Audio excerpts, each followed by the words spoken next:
Amém. Mateus capítulo 10, a partir do verso 5, diz assim: A estes 12 enviou Jesus, dando-lhes as seguintes instruções: Não tomeis rumo aos gentios, nem entreis em cidade samaritana, mas de preferência procurai as ovelhas perdidas da casa de Israel, e à medida que seguirdes, pregai que está próximo o reino dos céus. Curai enfermos, ressuscitai mortos, purificai leprosos, expeli demônios, de graça recebestes, de graça dai. Amém. Inicialmente o texto até aí, depois nós vamos seguir alguns outros textos, mas antecedendo isto, nesse capítulo 10, ele começa com Jesus fazendo a sua separação, a sua escolha dos apóstolos, e depois aquela comissão que a gente sabe, comissão dos 12, depois vem a comissão dos 70, e Jesus envia os seus discípulos para dar continuidade à sua missão, com ele ainda em carne nesta terra. E isto que os discípulos estão fazendo, tendo Jesus presente, é o que depois eles vão continuar fazendo, Jesus já não mais presente na carne.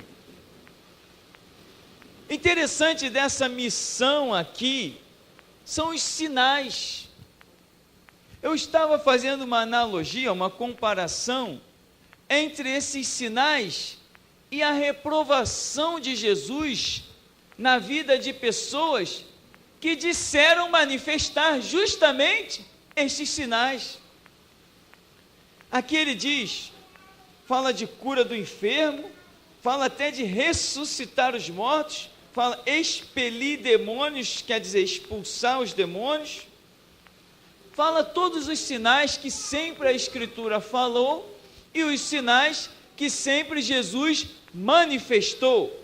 Mas uma coisa também nos chama a atenção, que no verso 8, a partir da metade do verso, ele diz: de graça recebeste, de graça dai. Essa talvez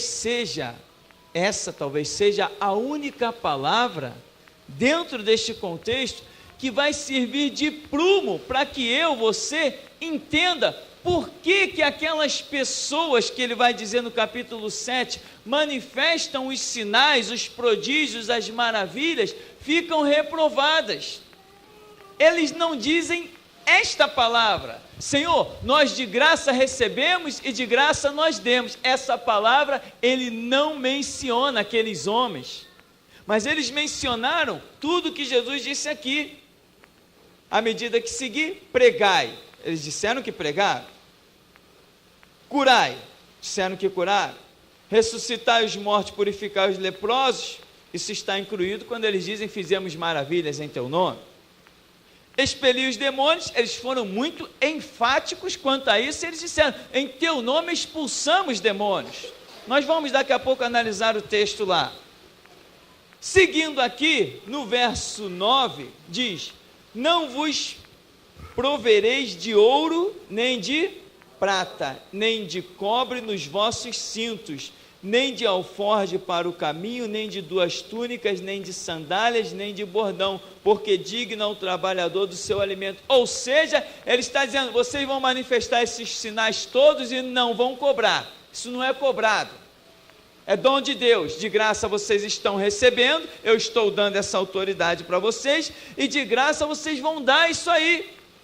E tem mais: vocês vão ser dignos do salário de vocês, não vai faltar nada. Depois eles vão voltar dessa comissão e Jesus vai ser específico perguntando: quando eu enviei vocês, faltou alguma coisa?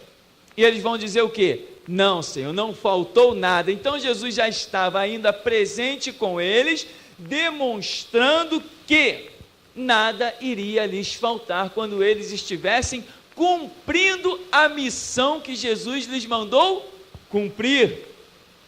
Isso é tremendo. Você vê que essa lista aqui, olha: não vos provereis de ouro, nem prata, nem cobre, nem alforje, nem 2 túnicas, nem sandália, nem bordão. Ou seja, toda aquela necessidade que o ser humano tem, tudo aquilo que envolve a vida natural de um ser humano, Jesus vai falar, isso aí vocês não vão atentar para isso, vocês não vão se preocupar em se prover disso aí, isso aí não, isso é comigo, porque vocês estão sendo enviados como trabalhadores da minha seara, digno é o trabalhador do seu salário, eu vou providenciar, amém? Então o que acontece? Jesus está demonstrando que o trabalho ao reino de Deus é uma coisa tremenda. Jesus não é daqueles patrões que recruta alguém para a sua seara e depois não quer saber o que esse alguém vai fazer com o salário que está ganhando. Tem uma piada aí, né? Se vira nos 30, não tem essa piada?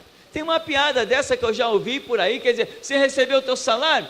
Dá seu jeito agora, se vira, vê o que você faz com ele. Jesus não é assim, ele vai atentar para as suas necessidades. Sabe qual é o salário de Jesus? O salário de Jesus, ele tem o valor exato do teu suprimento diário. Todos os dias você tem uma necessidade, amém? Aí entra o salário de Jesus. Pela manhã você tem uma necessidade, Jesus está providenciando. À tarde, à noite, dia após dia, Jesus está providenciando o seu sustento, que salário significa sustento. Voltando para o capítulo 7, a partir do verso 15, Jesus vai dizer: acautelai-vos dos falsos profetas. Veja bem, profeta é uma palavra que é empregada lá no mundo? Não, profeta é uma palavra empregada onde? Na igreja. Profeta é coisa da igreja. Então, se Jesus está falando de falso profeta, ele está falando de falso aonde? De Bíblia na mão, de microfone atrás do púlpito, de terno e gravata, né? Assim, que nem eu estou aqui, né? Bem essa figura aqui, eu poderia ser o tremendo hipócrita aqui também, porque é disso que Jesus está falando. Ele está falando falso profeta, ele está jogando a referência para dentro do reino, ele está falando de gente dentro da igreja que ele ia fundar, é disso que ele está falando. E ele diz, que se vos apresentam disfarçado em ovelha, né, branquinho, aquela lã purinha, inclusive tem agora uma Babilônia aí, um antro de prostituição, que eles se vestem mesmo branquinhos, né, estão bem fazendo jus ao que Jesus está dizendo aqui, mas por dentro são lobos roubadores. Roubadores, quem é que rouba? Quem rouba é aquele que nunca está satisfeito com o que tem. Você vê que tem pessoas ricas que roubam.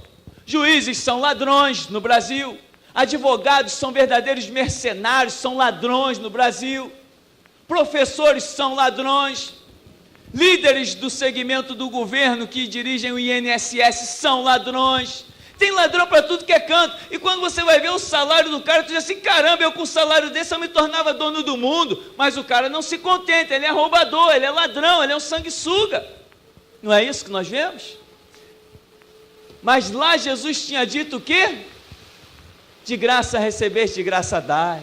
Não fica preocupado com o ouro, não fica preocupado com a prata. Aqui Jesus está mostrando que os falsos, eles seriam roubadores. Ao invés de dar, eles iam tirar. Dá para você entender? Não precisa falar mais claro do que isso. E ele diz, pelos seus frutos os conhecereis. Jesus já está mostrando os frutos que eles vão apresentar, e isso está muito evidente. Aí ele diz, colhem-se porventura uvas dos espinheiros ou figo dos abrolhos? Assim toda árvore boa produz bons frutos, porém a árvore má produz frutos maus. Não pode a árvore boa produzir frutos maus, nem a árvore má produzir frutos bons. Toda árvore que não produz bom fruto é cortada e lançada no fogo. Assim, pois, pelos seus frutos os conhecereis. Mas como que você vai ter conhecimento? João 8,32 diz, Conhecereis a verdade vos libertará. Libertará de quê? Libertará de palavras. Não foi dito aqui que as pessoas estão aprisionadas por palavras? Você não lembra que você era enganado? Dá para Deus que Deus vai te dar. Deus apenas servia de um troca-troca para você. Não era isso que acontecia? Dá para Deus que Deus vai te devolver em dobro. Não criaram essas palavras todas, né? Você quer conquistar o quê? Vem, esse dia é para você conquistar isso, naquele dia é para você conquistar aquilo, ou seja, Deus é nosso escravo. No dia que a gente determinar, Ele vai fazer o que a gente quer. Somos nós que mandamos, não é Ele. Enfim, você não foi um dia aprisionado por essas palavras? E aonde você acharia a porta de escape disso? Somente nas palavras do Senhor Jesus, que são maiores e poderosas. E Ele diz: conhecereis a verdade vos libertará. E aí Jesus continua dizendo aqui, no verso 21, porque nem todo que me diz Senhor, Senhor, entrará no reino dos céus, mas aquele que faz a vontade do meu Pai que está no céu. Lá no capítulo 10 nós vimos qual é a vontade do Pai. A vontade do Pai também é em que o camarada não seja um mercenário, em que ele não seja preso às coisas deste mundo. Aliás, que Paulo diz que os avarentos não herdarão o reino de Deus. É a filosofia de Paulo. Ele entende essa realidade do Evangelho de Jesus Cristo, que não é fonte de riqueza, é fonte de libertação. O Evangelho está para alcançar as vidas. Não é aqueles que ministram o Evangelho não tem que ficar rico. Eu sei que aí você vê totalmente o contrário. Você não tem que ficar rico. Quem foi que disse isso? Mas é isso que nós estamos vendo. As pessoas estão enriquecendo às custas da causa do Evangelho.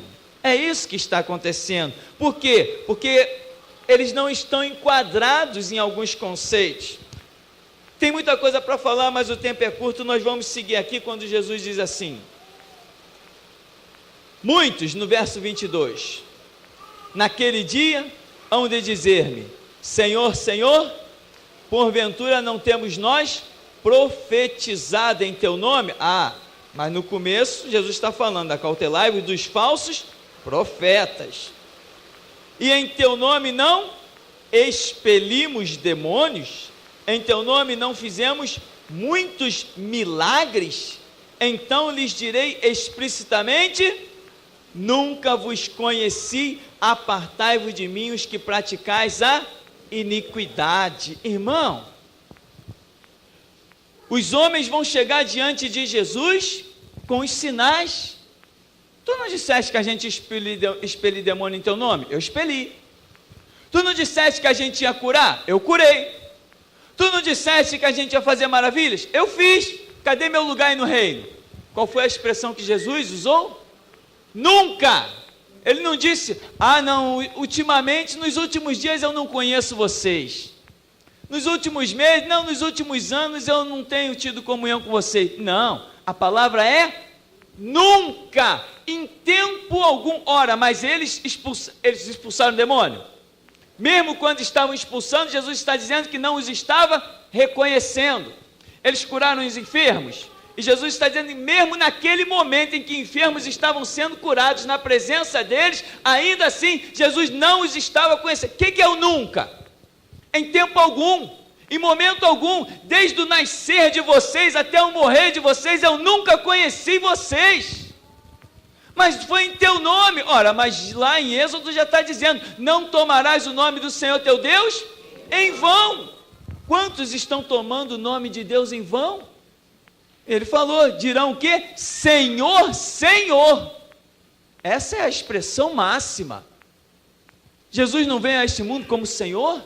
Ele não veio para que os homens reconheçam o seu senhorio? E eles estão aqui demonstrando que reconhecem, porque Jesus disse: naquele dia muitos dirão: Senhor, Senhor, em teu nome.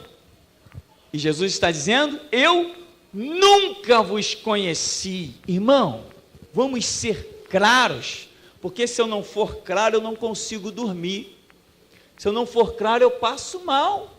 Deixa eu dizer pela, sei lá, que vez, bilionésima vez, o Jesus que nós servimos neste lugar não é um Jesus de igreja universal do reino de Deus. Eu prefiro a morte do que servir aquele Jesus prostituído, corrompido e profanado. Eu não sirvo um Jesus de igreja internacional da graça de Deus. Eu prefiro a morte, eu não quero voltar a abraçar o meu filho. Se eu tiver que servir um Jesus prostituído daquele, aqui os teus olhos são abertos, e eu desafio Satanás e todo o inferno a vir tocar em mim, com o Jesus que eu sirvo, não com aquele antro de prostituição, chamado Igreja Universal. Aquilo foi a pior praga que aconteceu na nação brasileira. Aquilo é a vergonha do evangelho, aquilo é a desgraça de vidas que estão sendo pisadas, humilhadas, destruídas, e quando saem dali, as pessoas desiludidas acham que já conheceram Jesus, acham que já ouviram do evangelho, não conheceram e não ouviram. Você tem que ter autoridade, conhecimento e poder para pregar essas pessoas e lhes descortinar os olhos e o entendimento. E é por isso que Deus tem pressa, porque olha para aquela Babilônia, olha a multidão a caminho do inferno. Deus tem pressa, porque a Bíblia diz que Deus não tem prazer. Por isso que Ele tem pressa, e sempre Deus está dizendo: tenho pressa, tenho pressa, tenho pressa. Abre a boca, meu irmão, fala mesmo. Você conhece Deus, o Deus da Bíblia. Você não conhece um Deus de um objeto ungido, porque a Bíblia diz que os idólatras não herdarão o reino de Deus. Eu gosto de deixar isso muito claro. Muito claro, eu não sirvo esse Jesus que é pregado por aí. Esse para mim não passa de uma prostituta varrida sem nenhum valor. O Jesus que eu conheço é o da Bíblia, da palavra do meu Deus. Esse aqui que me redimiu, esse que me resgatou, esse que me deu autoridade sobre Satanás, que me livrou das enfermidades. E eu deixo bem claro, porque quem quiser ficar nesse lugar sabe qual é a filosofia que nós trazemos para essa terra. O Cristo que nós pregamos. Jogamos limpo, sem ilusão. Aqui não queremos saber do seu dízimo nem da sua oferta, queremos saber se a sua vida vai ser útil no reino de Deus. Isso é que nos interessa. Então, meu irmão, os sinais foram manifestos lá na frente, quando Jesus montou a comissão dos 70, a comissão dos 12. O que aconteceu?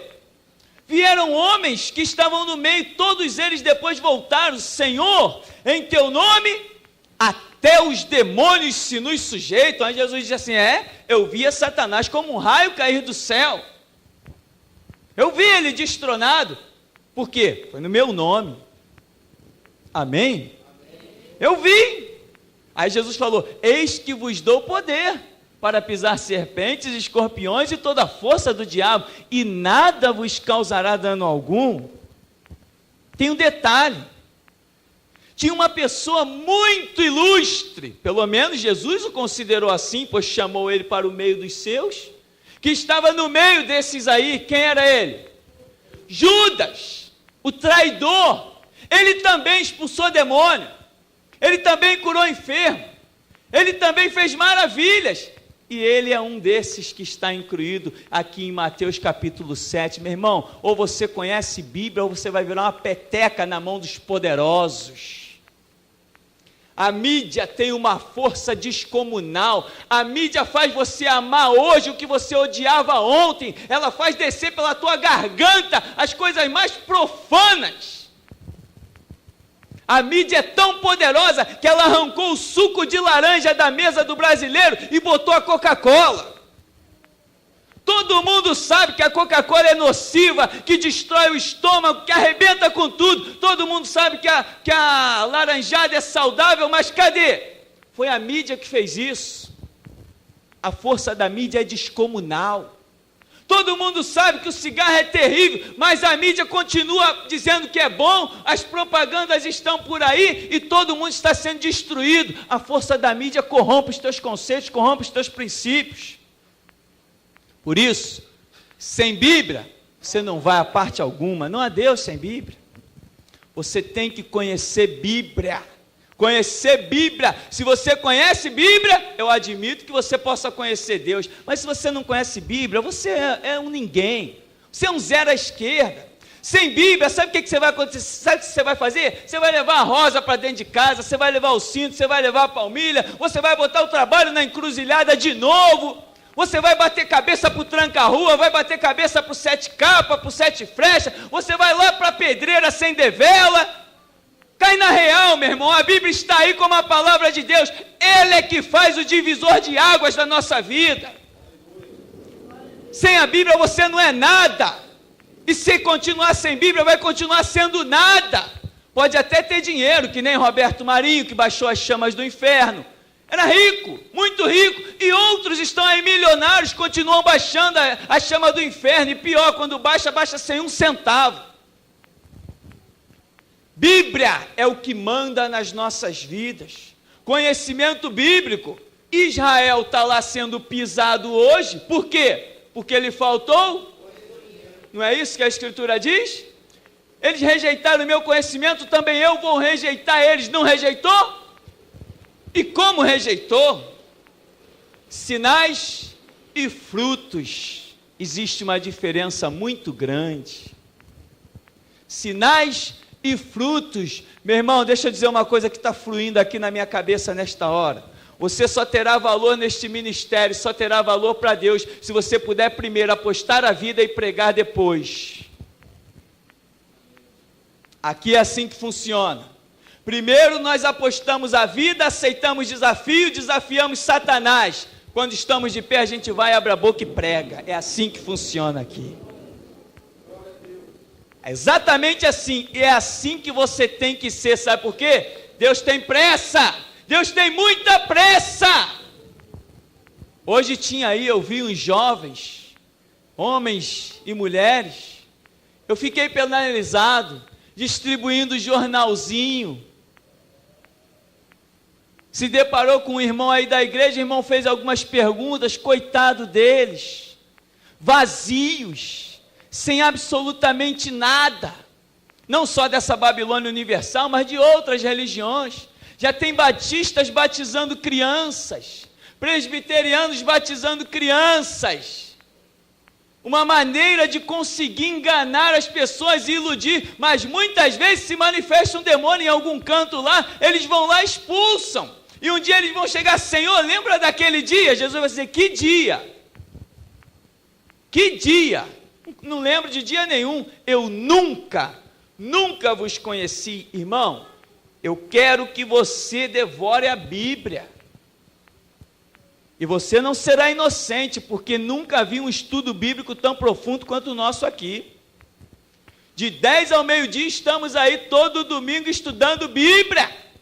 Sem Bíblia você não é nada, sem Bíblia, meu irmão, vai chegar uma hora que eu vou olhar para você e não vou nem te dar atenção, que eu tenho mais o que fazer. Tem gente que eu nem vejo na escola dominical. Quando eu não vejo uma pessoa na escola dominical, sabe o que eu considero? Que essa pessoa não tem interesse nas coisas de Deus.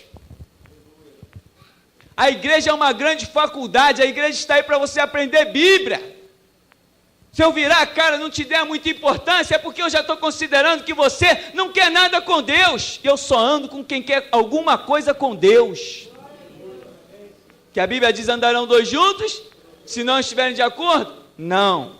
Lugar de crente é comendo Bíblia, aprendendo Bíblia, leia a Bíblia em casa, leia a Bíblia na igreja, conheça o que diz a Bíblia, estamos aí com uma sala com dicionário bíblico, enciclopédia, está tudo lá, para ninguém comparecer inocente diante de Deus. Quando o Espírito Santo trouxer o mover e começar a usar a vida de uns poderosamente, outros vão ficar chupando o dedo, vão ficar com inveja. Ah, o pastor escolheu fulano, o pastor escolheu ciclano, o pastor aqui não escolhe ninguém, não tem autoridade para isso. Quem escolhe aqui é Deus. É Ele que aponta, é Ele que fala, é Ele que dirige. Imagina se você ainda olha para essa gente que está por aí e considera essa raça de pastor. Nós temos trabalhado duramente para que você tenha um entendimento descortinado. O nosso ministério é fazer você entender olhando para um camarada de microfone na mão, atrás de púlpito, Bíblia na mão, lendo Bíblia, o nosso ministério é descortinar os teus olhos a tal ponto de você ainda olhar para um camarada desse e dizer, ali está um filho do diabo.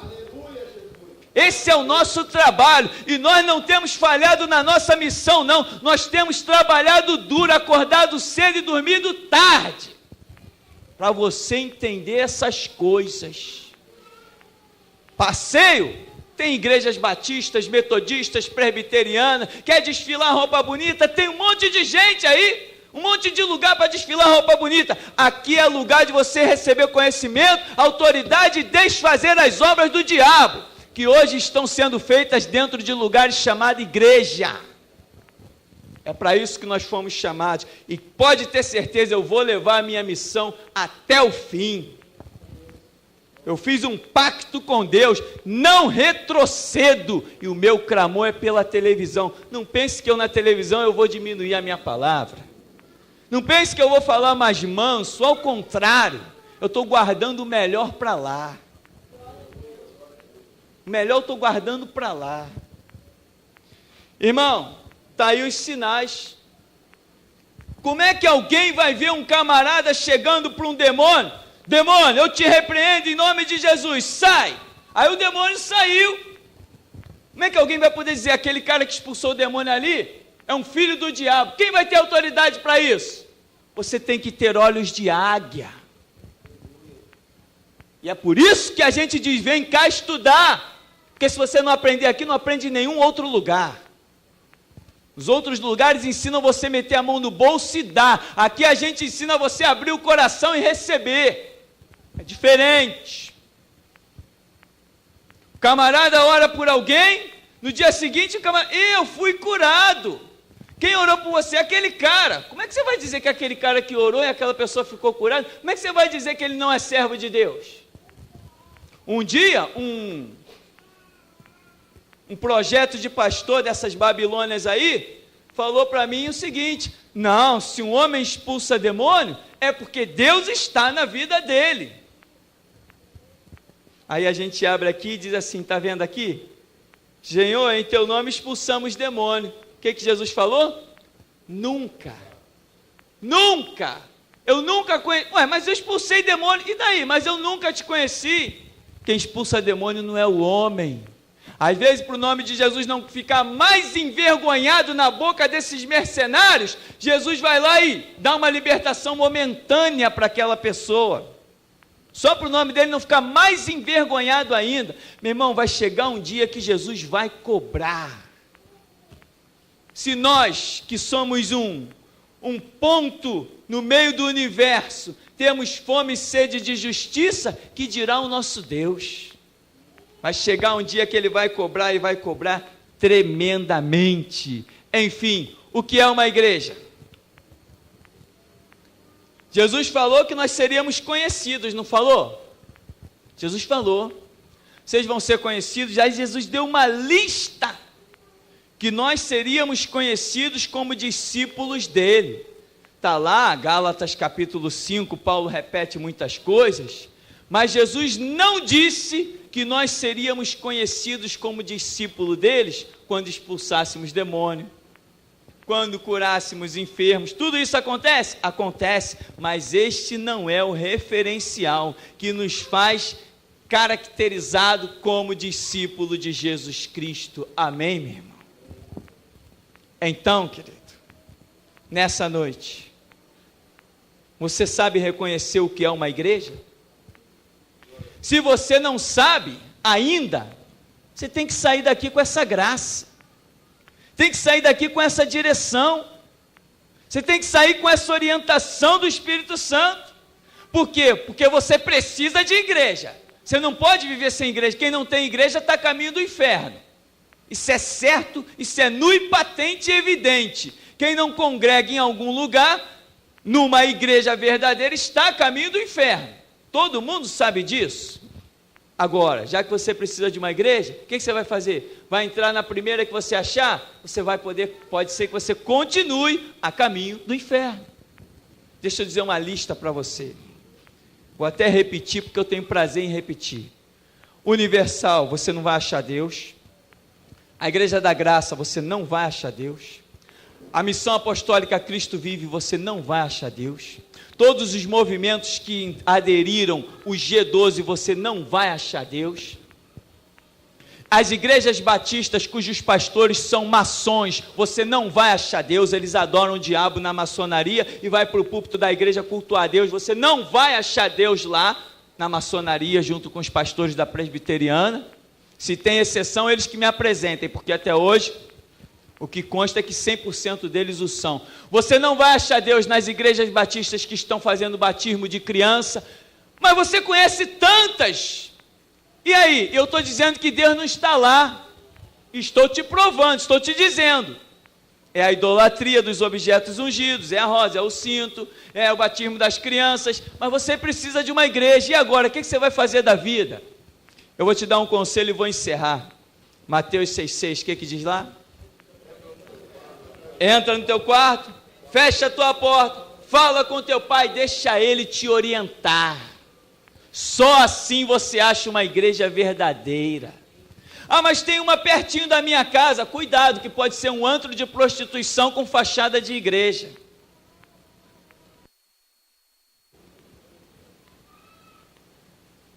Atos 4.